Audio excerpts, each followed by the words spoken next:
welcome to Get the Table, another wrestling roundtable discussion podcast with myself, Adam Wilborn, and the Dadley boys of WhatCulture, Michael Hamflett and Michael Sidgwick, here to discuss another burning wrestling issue. And that issue today is everywhere that AEW went wrong in 2022. Sidge, it feels like there's only one place to start here, and it is, of course, Brawl Out. Yeah, what a terrible situation. Just in general, I know the title of this podcast might annoy some people, but ultimately it was probably AEW's most uneven year yet. Still capable of the magic, returning to form, actually. Like Anarchy in the Arena, it's an AEW original. It's the thing that only that company in this point in time is capable of. But Brawl Out was a complete disaster. The mismanaged farce of a situation, and a multi-layered one at that, ahead of the actual incident, was just a complete farce. I will never, for the rest of my days, understand why Tony Khan didn't simply book Colt Cabana to lose to someone on Dark Elevation when these rumors really started to intensify. It's like, it is the show on which people get pinned in very sort of decisive, often short, predictable matches to give people reps, to give people the like illusion of a record. That's what Dark Elevation is, right? And Colt Cabana is a guy who is very, very talented, but he's reached his ceiling as a performer and a star, and his role is, or it should be, or it was, to lose. It's the perfect relationship between, like, program and character, and yet they never did it. Why? That's the question. I think that's the smoking gun, if you like. Why didn't he, as soon as this was booting off, clarify the entire situation by saying, well, of course he's still allowed to wrestle here. The ROH, he's exclusive to ROH. A load of bollocks, and everyone knows this because of another talking point we're going to discuss, and that is ROH polluting, contaminating AEW television. So why didn't Colt Cabana take a pin on Dark Elevation? Like someone like Takeshita. Like there's loads of people who he wants to get over at the same time. A Wardlow squash, anything. Why didn't he? Is that because he was told, or did Punk very much insinuate without explicitly saying, I don't want him around here anymore, I'm sick of the vibe and all the rest of it? We might never know the answer to any of this, but ultimately, if there was absolutely nothing in the face value thing that Tony Khan has said, like, oh, trust me, I did it of my own volition, Punk had nothing to do with it. If that was the case, he must have known that the rumors were going around. He's extremely online and connected and on the pulse. He should have done that, and I've got no earthly idea why he hasn't, and I can only be cynical about it. If, and again, libel, all the rest of it, if CM Punk has said, don't want him around, do not want him around, Tony Khan should have went, like, tough titties, like, the locker room really, really likes him, you're putting me in a terrible spot, you're stepping on my dick, and, like, bad things will happen as a result of this. Can we sort of talk it out? Does it have to be so extreme one way or the other? The fact that at least something could have been clarified with a very simple booking decision, or just a stern word, I'm the boss and I'm in charge. And it didn't, and everything got toxic backstage, and then we led to Brawl Out. I don't know why I just sat there. I can almost sympathise with him, but at the same time, he should have just said, look, this is getting a bit heated. We're going to have to just bring an end to this. And it's just the whole thing was a complete and utter farce, and at the end of it, you have lost your top drawing star, and you really should have got ahead of it because it was ridiculous. I should also caveat this by saying, before people plow into the comments or Twitter and say we're shilling for WWE here, we are going to do this exact same thing with regards to WWE as well, just to balance things out. But you were... Double the negativity. Yes, exactly. You were watching All Out. You were working it for us, the reactions and what have you. And by the time you'd got out and filmed what went down, it was kind of pointless because no one really cared about that show, did they? Yeah, it was quite remarkable, actually. I remember at the time when me and Sidgwick were first talking about it, one of your first things was, well, regardless of what CM Punk has tried to do in his own head, for people, he's just burnt that entire card to shreds. Like, ripped it to shreds, burnt it to smithereens. Anything you've watched on that show no longer matters, as you say. It's funny you mentioned about doing the WWE equivalent of this podcast, of this roundtable, because in terms of what went wrong for AEW, it's hard to look past Brawl Out, I think, as the centre of, and like, again, to Sidgwick's point, it wasn't just what went wrong on that night. That was ultimately a symptom of a bigger problem that was never truly addressed, and it was just how it was going to manifest, and that was the way it manifested in the end. I'm not so sure in 2021, this time last year, we could have done a what went wrong in 2021 for AEW. Not in good faith. We'd have been looking for stuff that went wrong. We'd have been Reaching. We'd have been reaching, bro. We'd have been nitpicking. We'd have been trying to find ways in which we could have made a 9.5 out of 10 promotion a 10. And that's not the case this year. And in a sort of macro sense, that feels like what's gone wrong. What's gone wrong for AEW this year specifically is that it is no longer a promotion where you have the guarantee. And I would say, by the way, they're turning the nose up creatively at the moment, like in tremendous fashion. They're ending the year on a real high creatively. But Dynamite is no longer the almost guaranteed distilled best 2 hours of wrestling. I mean, most of the time it is, but it's not a guarantee anymore. It doesn't have that stamp that it did have at one point. The Punk Elite schism, I guess, is such a shame because after Brawl Out, it didn't seem like both could exist in AEW. And they were destined to lose something. There was no, the Michael Scott, Toby Flenderson win file. It was just never going to happen. You were going to lose. If you don't even like CM Punk, you like AEW, and AEW's just lost its biggest draw. And you could tie, 30,000 buys per pay-per-view probably to CM Punk, and it remains a question mark as to if they'll ever get those back. That's ignoring what he does as a kind of artist within pro wrestling and how he helps those he did work with, even if, that'll remain questionable exactly who he helped and what kind of figure he was in the locker room. There's absolutely no doubt, and you can see it in his work, how MJF benefited from working with CM Punk. And there would have been others, you assume. Powerhouse Hobbs was said he was very giving with his time, and over the course of a longer stint, there would have been more people that would have praised that, I'm sure.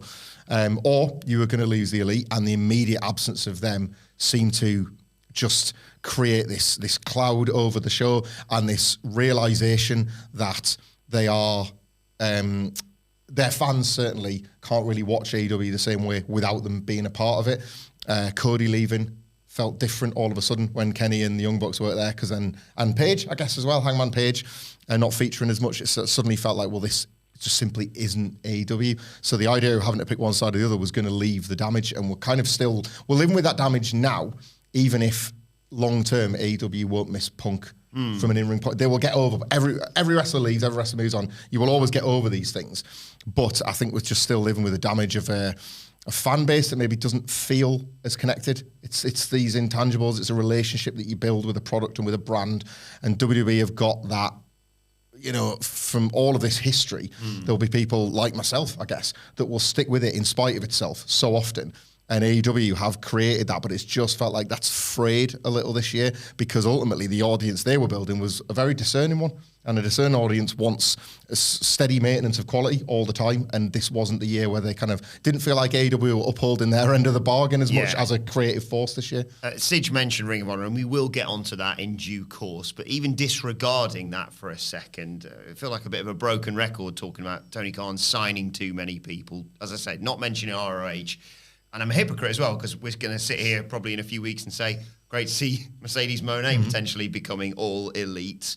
But this felt the year that it finally sort of came back to haunt him. It's such a strange and difficult thing that we've laboured over on individual show reviews when somebody debuts, or when we're talking about this as a wider problem, if indeed it is a problem.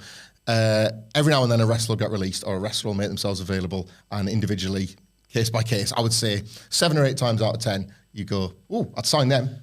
But obviously then quantity and excess and all the rest of it piles up, and suddenly this roster is too big.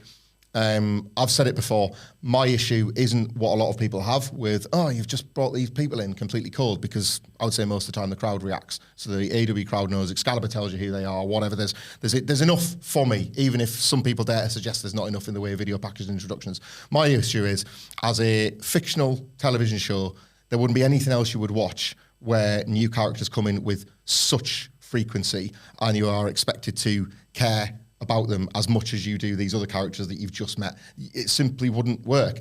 I remember Series 2 of The Wire was quite brave in how it took you away from where everybody had been in Series 1 and asked you to invest in all these new characters. By Series 3, you were back to the characters from Series 1. They could only do that temporarily as if to make like a wider point. I'm not comparing AEW to The Wire, but in terms of wrestling, there was points where we were suggesting this was prestige, HBO level pro wrestling. If the pro wrestling was going to be prestige, it was going to be in AEW. It took away from that feeling of prestige because the Kingdom get picked on. They're a great tag team, but they rocked up off the back of so many other debuts where for this 1 week, maybe this 2 week, 3 week period, you were told the Kingdom matter right now, and then you move on from them and it's on to the next people that matter right now. And I just think that erodes a certain, a loyalty towards wrestlers. I approach certain wrestlers at a bit of arm's length because I'll get into them, but then I don't want to have my investment not consistently rewarded. So if I see somebody coming in and it's really, really cool, but then it isn't, you're told it kind of doesn't matter 3 or 4 weeks later because these new people here, these shiny new toys are here a few weeks later. It just, you feel like you get your fingers burnt by it a little bit as a viewer. And I say that as, we watch it every week analytically, but often you're kind of trying to like manifest, well, what's this wrestler going to do next? Or what story are they involved in next? And the answer too often felt like it was nothing. Even if that wasn't the case, even if Keith Lee had this amazing debut and they were cooking up Swerve in Our Glory all along, it just felt like, oh, where's he gone? That debut was awesome. Where's he gone? And because of the frequency of the signings and the quantity, that feeling kept coming back up. And it does, again, it's another thing that like emotionally detached me a little bit from AEW as a brand. And it's not just about the newer signings getting lost in the shuffle as well, Sid. You and I have talked recently about the likes of Wardlow, and an obvious name, obviously, that crops into everyone's head is, bloody hell's Miro. It is an issue. Like, admittedly, like I say, case by case, we'll sit here and go, well, you can't, like Cena, if he came up, or Lesnar, you have to sign them. You can't just say, no signings in 2023, whatever it may, certain people you have to sign. Shane McMahon. Exactly. For the banter, yes. But, it just, the phrase bloated, I'm tired of saying it with regards to AEW's roster. It's just ridiculous at this point how many acts are on it. And it's not just because I have a subjective favourite and they're not featured as much as I personally would like. I think collectively, by having this approach, it's the opposite end of the extreme of WWE's fixed small cast where, you can watch the same wrestlers over and over again in similar angles. Well, brawls, you can't really book angles and situations and the like. And it's the opposite end of that extreme. The rotating cast used to work wonderfully. I could go 2 or 3 weeks without a Kenny Omega match on Dynamite in 2020, early 2020. And then when it arrived, you're like, yes, get in. I've missed that. I've been allowed to miss that. It's good promotion. It's anticipation. It's build. Now you can go too long without seeing your favourites. Their momentum's completely gone. I just don't think you can teach patience. Tony Khan has tried to teach or retrain the audience to sort of relearn old lessons that should have been timeless and never abandoned, but that was WWE's monopoly for you. You can't reteach patience. And at the same time as well, like, I loved watching a Darby Allin and a Wardlow, for example. Mine and yours, favourite thing, Wardlow was when he was like, give me that strap, and then he lunged forward and he belted Cody, and it looked like agony. Then they built him up as this monster, right? It was so much easier for Wardlow to emerge in that era of AEW than it would be for him to have momentum or to maintain his momentum in this era of AEW, because it's just too stacked. And the analogy I've used in the past is it's like Spotify Premium, where there is so much choice and you can't really, really emotionally connect with a new record because the algorithm is just spitting out new thing after new thing after new thing. And it was just better, in my opinion anyway, like luxuriating in the groove of each record.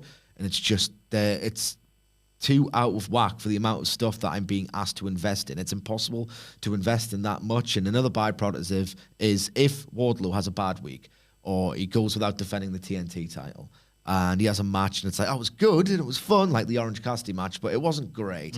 If one of the shiny new toys has this amazing week, suddenly, in comparison, Wardlow looks a bit like yesterday's news. And it's like, it was literally yesterday where he was like really over, but it's just Tony Khan has more energy and enthusiasm and the ability to focus on like 3 different incredible high-pressure jobs. I don't think he can relate to the audience on that level, even if he gets their taste, he gets what they've been missing out on. He needs to realize that his audience doesn't have half the energy or the ability to balance things in his mind. And it's, for better and worse, it's very much Tony Khan's promotion, and those words have never been more true in 2022. I think the quantity and excess as well has led to something like, in keeping with this title, where AEW have gone wrong. That led to the debuts or the power of a shiny toy or somebody being over for a little bit did result in the accidental abandoning of the rankings that then became sort of talked into existence, and they actually abandoned them. And a smaller roster allowed everybody, not just Tony Khan's full head, to keep up with, like, it was fairly easy to keep up with who was building momentum, who was putting wins together. You would go on the website once a week to double check, but it was mainly things that you thought you knew. Like at the point at which, like FTR made a joke of it all year, didn't they? But the point at which they were rising up the rankings, it was when you could still track it. Well, they have won 4 or 5 and about, so we know they're... you would get exceptions. Somebody was racking up 30 wins on Dark or whatever, but for the most part, it felt like with a smaller roster, it was way easier to keep a handle on the rankings, and when they seem to notice that this is getting trickier because we're bringing new people in and we want to use them now and they want to get title shots or whatever, it allowed them... It gave them justification to start utilising them less, and already I think we can all agree how much they're missed about I don't know what a useful framework that was for your TV show, and how every now and then when it was part of the booking and it informed a particular match or a particular decision, it was fantastic. We all think about the FTR tag gauntlet or the Hangman Page loss at the last minute. Like when the rankings were used effectively in the booking, it was exhilarating stuff because it suddenly made a theoretical meaningless match mean everything. An opener for Hangman Page against Brian Cage on a pay-per-view is suddenly kind of life or death for the Cowboy getting his title shot. It's not just that as well. Like, because of the framework of the ranking system, literally every single match had stakes. Yeah. It was like a genius device. There's the story that people are calling for. That's the story, yeah. It stakes, yeah. And it's just, it kills me that they've abandoned this because it was just so perfect and it was so easy to invest in literally everything because you knew that every result mattered and you had a nice visual means of tracking it. And then you've got to factor in Ring of Honor and what on earth's gone on there this year. Like it was Tape Library was a welcome addition. We've talked in the past about the stars that you would cherry pick from that roster and they would automatically become all elite. But amalgamating the whole roster, storylines, promoting the pay-per-views, etc., into AEW, just muddied the waters a bit, didn't it? Yeah, it made it feel small. Like AEW's never felt smaller at certain points than it has this year, which is another wider problem. Like the gates are down, the atmospheres have been a bit drab. Again, we're probably going to look like dickheads because when this gets released over the Christmas season, like they'll be on a streak, all going well, looking at those, looking at the momentum in the upcoming match cards, like. We'll look like arseholes because they'll be on like a 5 or 6 week streak of like really bringing the magic back. But ROH for me, right, what people don't get is, say if I'm on Twitter and I'm criticising ROH because I'm saying it's something like inessential, and someone says, well, when's it ever missed? What's ever been actively bad about ROH? It's like, well, for me, you're missing the point. The question is not when is it missed. The question for me is what has it truly accomplished? Right? Look at what AEW has accomplished since 2019. It's brought the emotion back to wrestling. It's brought the range back to wrestling. It's brought the blood getting back to wrestling. The meaning, like the unmissable 2-hour experience. The community, even though it's pretty much polluted. But the whole idea of being able to talk about it, and like that's what it's accomplished. It's accomplished something that no other promotion has this century, right? What's ROH accomplished other than some good matches? And God damn it, I'm so bored of good matches and great matches. I see them all the time. I'm so much more impressed by an angle than a great match or a lovely detail or something than a great match. I'm not saying I hate great matches. I'm saying as a USP, it's absolutely overdone. The back and forth, the competitive back and forth. You see so many competitive back and forth matches every single week. What is it actually accomplished Ring of Honor? I think they've got to be special matches, and I would say there's been 2, and it would be the first and third FTR Briscoes matches. Yeah. Special. But that's it. That 2 out of that is a pathetic percentage. That's what I was building to. Like the only thing that ROH has given me that AEW couldn't have actually delivered to me under its own branding umbrella is the Briscoe brothers. Thank Christ, because those matches were absolutely incredible. Yeah. But ultimately, there's nothing ROH has done historically or is doing now AEW doesn't do, right? It's just not the WWE CW alternative. For those first 2 one-night stands anyway, that was exhilarating. That was absolutely exhilarating. It was something they simply didn't do. What does ROH do that AEW doesn't, except with like a way less significant brand value and attachment? And again, it didn't even have that ECW effect where people were beginning to mythologize it because they missed it and the monopoly was so bad, in contrast to the days in which ECW was like a mainstay, a big revolutionary thing. Like Braun Strowman had like invaded the last ROH show. This thing was dead. This thing was utterly dead. There was no time to get nostalgic about it. It wasn't even good when it was on the decline. That makes no sense. It wasn't even good when it was sort of going out of like the mainstream radar or like the wrestling fan radar. It hadn't done anything really unique. I think NXT had subsumed its identity like long before AEW did. So I just don't understand what the hell he was playing at, to be perfectly honest. The title inflation is ridiculous.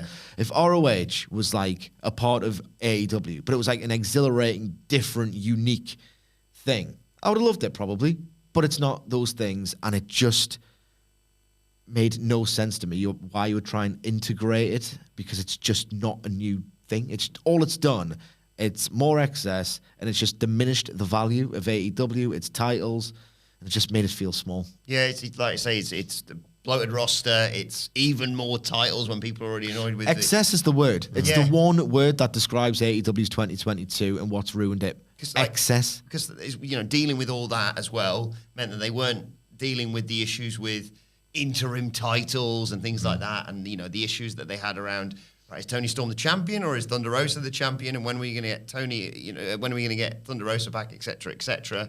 Like I said, I think muddying the waters is the best way of putting it, as well as bloating the roster, excess of titles, as Sidge says, and forcing it so that storylines come and go on television. You have to remember something that happened. I know it doesn't seem that difficult to remember something that happened 2 weeks ago or whatever, but the fact that it's not just every week a continuous slow development. It felt as though, and I think the titles were part of this, there used to be within AEW matches that would take place. And it's typical of Tony Khan that you would have a winner and a loser, and but it would clearly exist for a purpose beyond itself. So there would be a match, and then you would see that somebody was rising up the ranks, so they were involved in an angle with somebody else, and it was quite straightforward to recall. For all that AEW was quite complex for the way it approached its first couple of years of booking.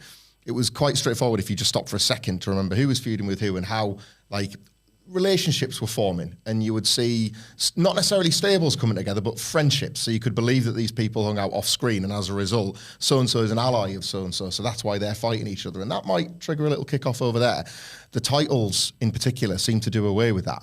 It's staggering, and yet unsurprising that we found ourselves in a bit of a 2001 WWE Alliance situation where everybody was coming out there with a belt, and that became instead, rather than the matches, when we would do a Dynamite preview, the matches being like, right, so-and-so's feuding with so-and-so because in the meantime, so-and-so's fighting Daniel Garcia because there's a Chris Jericho thing in the background, and we know there's a little link between those two now. It's Daniel Garcia is the pure champion, so we're having a pure title match, and that became an easy thing to slap on a graphic. It made something feel high stakes. We have, it feels like between, I would say, 2 to 4 title matches a week across Dynamite and Rampage, and increasingly only the world title, and I would say through Tony Storm, the women's title, are the ones that are preserved for special occasions, or that you're given more of a week's build-up. The TNT, the ROH TV title, the tag belts, they're just getting defended now with a regularity that makes it look from the outside that,